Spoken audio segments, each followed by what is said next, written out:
I remember the sound before anything else, the metallic ringing that echoed through the abandoned station as if the walls themselves were shivering, as if the entire underground had been holding its breath for years and finally decided to exhale the moment I stepped inside. My flashlight carved a thin, quivering ribbon of light through the heavy air, illuminating drifting dust that moved like slow snowflakes, each one glinting in the beam before vanishing into darkness. The platform stretched out ahead of me, cracked and uneven, a forgotten ruin swallowed by shadows and silence. The city above was alive, buzzing, pulsing, but down here it felt like I had slipped beneath its skin, into a place it didn't want anyone to see. I kept moving forward, careful, listening to the scrape of my boots echo in a rhythm that didn't quite match my steps, as if the station was repeating them a split second too late. That was the first moment I felt the wrongness, not danger, not fear exactly, but the sense that I was intruding on something ancient, something patient. I had followed footprints into the tunnel, footprints too fresh for a line sealed off long before I was born, and each one pulled me deeper, guiding me like a trail left intentionally. My radio gave nothing but quiet static, a soft hiss that rose and fell like breathing, and every attempt to reach the surface resulted in the same dead whisper. It didn't feel like malfunction. It felt like isolation. The emergency lights along the curved walls flickered in a stuttering sequence, dim yellow pulses that briefly outlined rusted pipes and peeling paint before plunging them back into darkness. Sometimes the lights flicked in perfect unison, sometimes in chaotic bursts, like signals trying to form a pattern I didn't yet understand. More than once I turned, certain I felt movement behind me, a shift of air, the faint suggestion of footsteps, the sensation of being watched by something that knew these tunnels far better than I did. The deeper I went, the colder it became. My breath fogged faintly in front of me, dissolving as quickly as the beam of my flashlight quivered. I reached the far end of the platform, where the tracks disappeared into a tunnel that felt more like a throat than a passage, wide and black and waiting. That was when the hum began, low, deep, rising from somewhere far ahead, vibrating through the rails beneath my feet. It wasn't mechanical, not like a train or generator. It was slower, steady, almost organic, like a distant heartbeat echoing through layers of stone. My flashlight stuttered, dimmed, then steadied again with a soft electronic whine. And in that trembling circle of light, I finally saw it, a lone figure standing in the tunnel, motionless, head tilted slightly to one side as if listening to something I couldn't hear. They stood just beyond clear view, blurred by shadow, but their outline was unmistakable, too still, too deliberate. I tried to call out, but my voice felt thin, swallowed by the cold air before it could reach them. The hum intensified, vibrating through the soles of my shoes, and for an instant I thought I saw the figure shift, not stepping forward, not stepping back, just tightening, like someone bracing for impact. Then behind me, somewhere deeper in the station, came a soft metallic click, the unmistakable sound of a heavy door locking into place. I turned, flashlight sweeping across empty walls and silent tracks, but there was nothing, just the echo of that sound hanging in the air like a warning. That was when I understood I was no longer following a trail. I was inside it, and whoever, or whatever, had led me here had been expecting me from the start. I tightened my grip on the flashlight, took one more step toward the waiting figure, and felt the first true pulse of certainty. This was only the beginning of something far bigger than a missing person, far stranger than a simple case. And I was already too deep to turn back. The case began 3 days earlier, when a woman named Claire Mercer stepped into my office with the kind of silence that follows someone who has run out of explanations. She didn't knock, didn't ask if I was available. She simply entered as if the door had opened for her on its own. Her eyes were rimmed with exhaustion, a thin red line tracing the edges like she had cried for so long her tears had lost their shape. She placed a folder on my desk, but her hands lingered on it for a moment, as if letting go of it meant letting go of something she wasn't ready to release. When she finally pushed it toward me, the motion was slow, cautious, like she feared the contents might burn through the table. She told me her brother, Evan, had vanished 2 weeks earlier. No calls, no messages, no bank activity, no movement on any cameras. He worked remotely, lived alone, didn't have enemies or debts. Nothing that could explain why a man would walk out of his apartment and simply evaporate. But what brought her here wasn't the disappearance. It was the photograph. She slid it across the table, and the instant I saw it, I understood why her voice trembled. It showed Evan standing on an abandoned subway platform, one of the city's decommissioned stations sealed decades ago after a structural collapse. A place with rusty gates, welded doors, and warning signs older than both of us. Yet there he was, in the middle of the platform, looking up toward the ceiling. The angle of the photo was impossible, unless someone had been above him, watching. Claire swore she found the picture on her brother's desk the morning after he disappeared. She lived across the city, had a key to his place, but she insisted she hadn't been there recently. When she entered the apartment, everything was exactly as he left it. Lights off, half-finished mug of tea still warm, a notebook open on the counter filled with strange sketches. She opened the folder to reveal more pages, rough circles divided into 3 sections, uneven symbols around their edges, lines extending like spokes from a wheel. Some drawings were frantic, others meticulous. Evan had written the same phrase repeatedly between them. They are listening. I asked who they were, but Claire only shook her head. She didn't know. She said the police dismissed the clues as stress-fueled scribbles, the photograph as a staged prank. They insisted there was no way Evan accessed the station. Every entrance was sealed by the city decades ago. But there was something else. Claire hesitated before revealing it, fingers tightening around a small object she kept hidden in her coat pocket. When she placed it on the desk, I recognized the shape immediately, a subway token from the old transit system, the kind discontinued before either of us were born. It glinted faintly in the office light, edges worn, metal cold enough that condensation formed on her palm when she released it. She said it was left on her front doorstep the night before. No note. No explanation. Just the token resting on the concrete like an invitation. As I reached for it, I felt an odd chill seep into my fingertips, the same kind of cold that crawls up your spine when something unseen stands too close. It wasn't fear exactly. It was recognition, the sense that a door had already opened for me long before I noticed.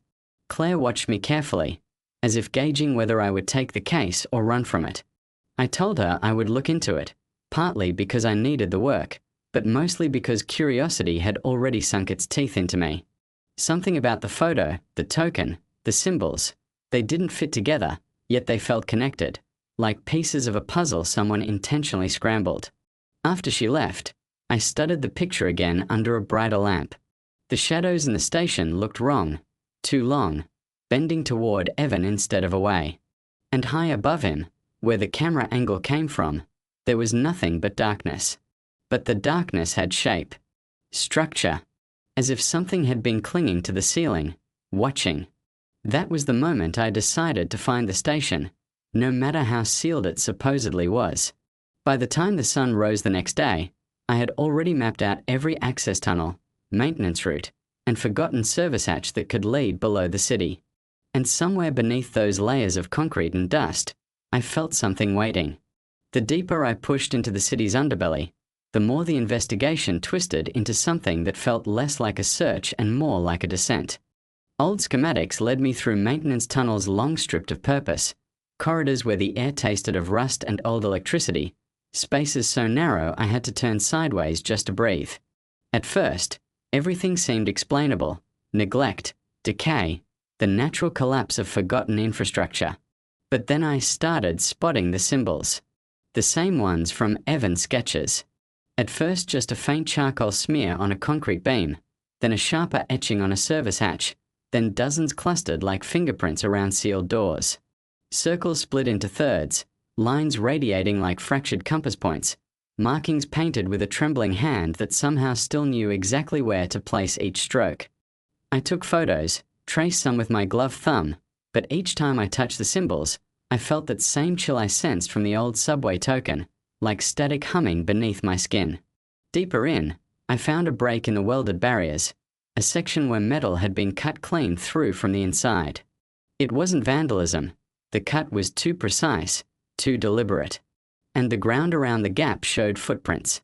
Fresh ones. Evan's, Someone else's? I followed them, my steps echoing in strange, irregular patterns as if the sound bounced off unseen corners. The tunnel opened into the decommissioned station Claire had shown me in the photograph. Standing there, seeing it in person, was different. The air felt heavy, as if carrying the weight of every second the place had been abandoned. The ceiling arched high above, covered in blackened residue and fragments of old wiring. The platform was a patchwork of cracked tiles, scattered tools, and old maintenance crates left behind like hurried afterthoughts. But the strangest detail was the lighting. There shouldn't have been any. The station had been cut off from power decades ago. Yet a faint, pale glow pulsed along the far end of the track, rhythmic, steady, almost breathing. I moved toward it, every step more cautious than the last. That was when I hit the first real wall in the case, not a physical one, but a dead end of logic. There was no record of the station being accessed by anyone in years. No workers assigned. No power routed. No cameras functioning. Yet someone had clearly been living down here. I found a makeshift sleeping area tucked behind a half-collapsed pillar. Blankets, a lantern, scattered notebooks filled with new symbols and frantic entries. The handwriting matched Evan's. The entries grew stranger the more I read. At first, they documented sounds in the walls, shadows that didn't match the light, and increasing paranoia about something moving above. Then the notes shifted, transforming from observation into warning. They listen from the dark. They follow the lines. The ceiling opens. Then one line repeated over dozens of pages, "Do not look up." My flashlight trembled in my hand as I read those words. Not because I was afraid to look up, but because I already had. The ceiling was high, black, empty, or so I had convinced myself. I shut the notebook, but as I stepped back, something clicked. Not behind me this time. Above me. A soft, delicate sound, like fingernails tapping metal. I swung my flashlight upward. For a split second, the beam caught movement, thin, angular shapes retreating into the darkness, limbs or pipes or something else I couldn't identify.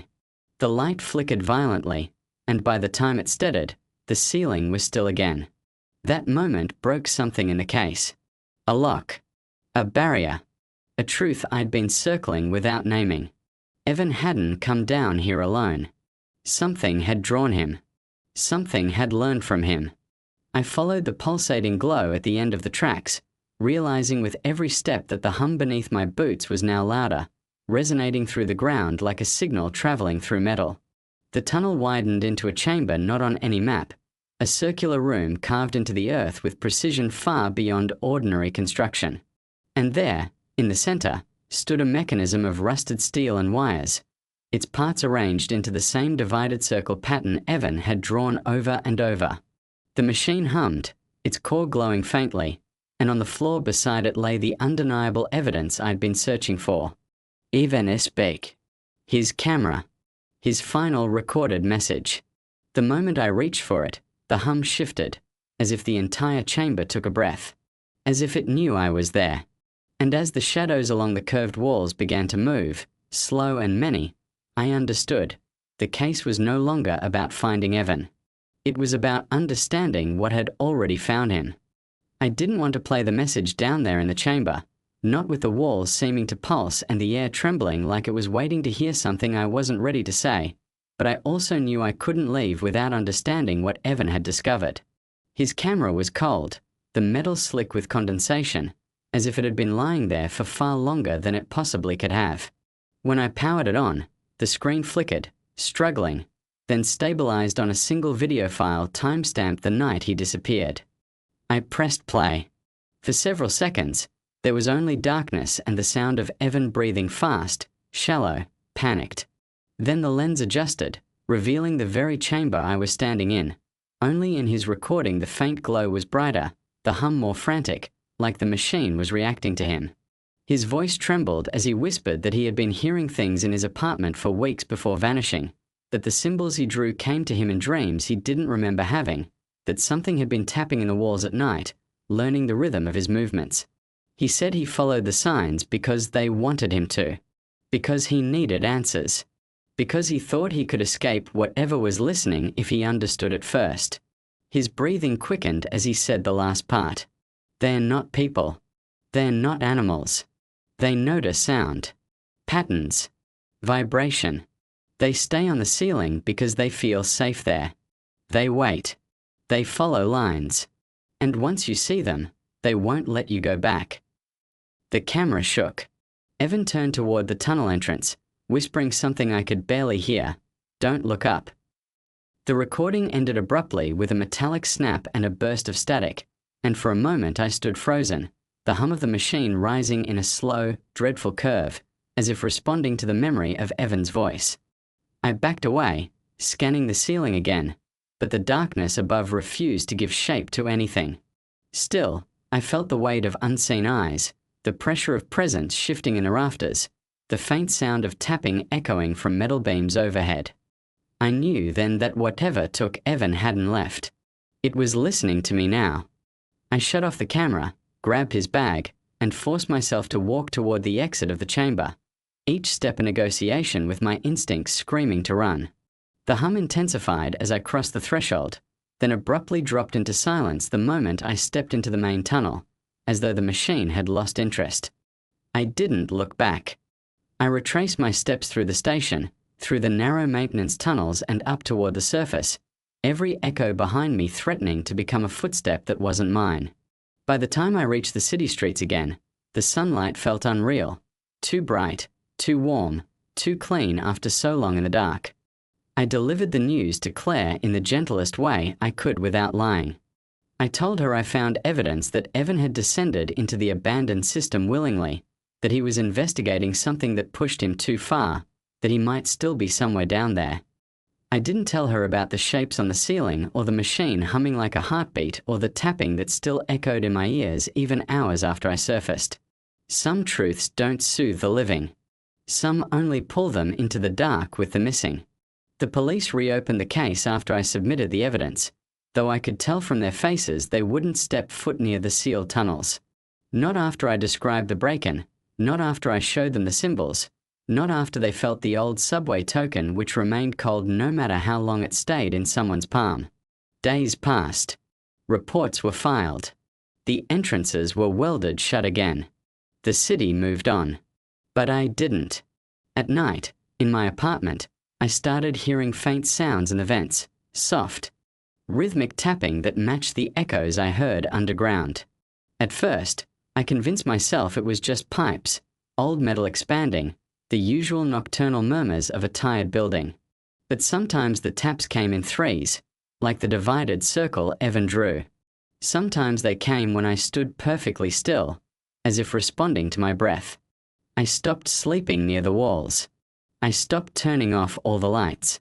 And some nights, when the city outside goes quiet enough, I swear I can hear the distant hum rising through the floorboards, slow and patient, like something deep beneath the streets is adjusting, waking, listening again. I don't know if Evan is still alive. I don't know what lives in the dark places we bury and forget. But I know this.